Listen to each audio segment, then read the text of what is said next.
বেপরোয়া বাইকের ধাক্কায় মৃত্যু হলো এক ব্যক্তির। ঘটনাটি ঘটেছে গতকাল মুর্শিদাবাদের ইসলামপুর থানার হাড়িভাঙা ঈশাননগরে। জানা যায়, জান মোহাম্মদ শেখ নামে ওই ব্যক্তি, সে গতকাল তার জমি দেখতে মাঠে যাচ্ছিলেন। সেই সময় রাস্তা পার হওয়ার সময় একটি বাইক বেপরোয়াভাবে এসে তাকে সজোরে ধাক্কা মারলে ঘটনাস্থলে ছিটকে পড়ে গুরুতর আহত হন জান মোহাম্মদ।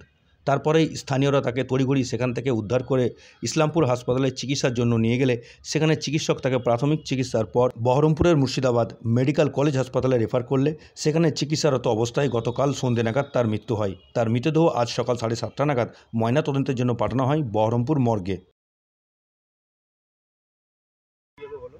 আপনার মাঠের জমি দেখতে যেয়ে রোডে এই পার থেকে ওই পারে যায়, সেই সময়তে মোটরসাইকেলটা খুব ফোর্সে আসে আর ডাইরেক্ট ধাক্কা মেরে অ্যাক্সিডেন্ট করে।